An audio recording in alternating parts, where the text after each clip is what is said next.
100 ಅಲ್ಲ 200% ಗೆಲ್ತೀನಿ ನಾನು. ಏನಪ್ಪ ಸ್ವಾಗತ ಮಾಡ್ತಾ ಇದ್ದೀನಿ, ನೀವು ಸ್ವಾಗತ ಮಾಡು, ಆರಾಮಾಗಿ ಸುಮ್ಮನೆ ಹೇಳು. ಸುಪ್ರೀಂ ಕೋರ್ಟ್ ಡೈರೆಕ್ಷನ್ ಕೊಟ್ಟಿರೋ ಪ್ರಕಾರ ರೀಕೌಂಟಿಂಗ್ ಮಾಡಿಪ್ಪ ಅಂತ ಹೇಳು. ಏನೋ ಅಧಿಕಾರಿ ನನ್ನ ಪರವಾಗಿ ಬರ್ದಾಕ್ತೀನಿ, ಪೇಪರ್ಲಿ ಏನು ಬರ್ದಾಕ್ಬಿಡ್ತದ, ಏನು ವಿ ಪ್ಯಾಟಲ್ ಎಲ್ಲ ತಿದ್ಬಿಡ್ತೀಯಾ? ಆಗ್ತದೇನಪ್ಪ EVM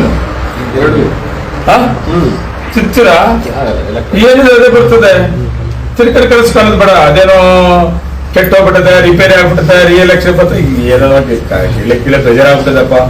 ನಾನೇನು ಮಾತಾಡಕ್ಕೋ, ನನ್ನ ಪಾಡಕ್ಕೆ ನಾನು MLA ಇದ್ದೀನಿ, ನನಗೆ ನಂಬಿಕೆ ಅದೇ, ರೀಕೌಂಟ್ ಗೆಲ್ತೀನಿ, MLA ಆಗಿ ಮುಂದುವರಿತೀನಿ, ತಾಲೂಕು ಇವನಿಗೇನೇನು ಬೇರೆ ಕೆಲಸ ಇಲ್ಲ. ಇಂಥವ್ದೇ ಮಾತಾಡ್ಕೊಂಡು ಹೋಗ್ತಾ ಇದ್ರೆ ನಾನು ಅದಕ್ಕೆ ಕೌಂಟರ್ ಮಾತಾಡೋಕೆ ಕರೆಕ್ಟಲ್ಲ. ನಾನು ಒಂದು ಮಾತು ಹೇಳ್ತೀನಿ ಅಧಿಕಾರಿಗಳು, ಏನ್ ಹೇಳ್ತೀನಿ ಅಂದ್ರೆ ಅಧಿಕಾರಿಗಳಿಗೆ ಹೈಕೋರ್ಟ್ ಡೈರೆಕ್ಷನ್ ಏನಿದೆ, ಸುಪ್ರೀಂ ಕೋರ್ಟ್ ಡೈರೆಕ್ಷನ್ ಏನಿದೆ ಅದ್ರ ಪ್ರಕಾರ ನಿಮ್ ಕೆಲಸ ನೀವು ಮಾಡ್ಕೊಳ್ಳಿ. ನನ್ನ ಮಾತು ಕೇಳಬೇಡಿ, ಇನ್ನೊಬ್ಬರ ಮಾತು ಕೇಳಬೇಡಿ. ಪ್ರೊಸೀಜರ್ ಏನನ್ನು ಮಾಡಬೇಕು, ಯಾವ ತರ ಮಾಡಬೇಕು, ಕೋರ್ಟ್ ಆದೇಶ ಪ್ರಕಾರ ಮಾಡ್ಕೊಂಡು ಹೋಗಿ ಅಂತ ನಾನು ರಿಕ್ವೆಸ್ಟ್ ಮಾಡ್ತೀನಿ. ಅಷ್ಟು ಬಿಟ್ರೆ ನಾನು ಬೇರೆ ಇನ್ನೇನು ಮಾತಾಡ್ತೀನಿ.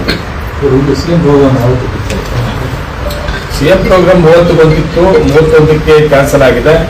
ಮತ್ತೆ ಡೇಟನ್ನ ಆದಷ್ಟು ಬೇಗನೆ ಡೇಟನ್ನು ತಗೊಂತೀನಿ. ತಗೊಂಡು ಒಂದು ದೊಡ್ಡ ಕಾರ್ಯಕ್ರಮ, ಯಾಕಂದ್ರೆ ಮಾಲೂರು ತಾಲೂಕಿಗೆ ಒಳ್ಳೆ ಅವಕಾಶ ಬಂದಿದೆ.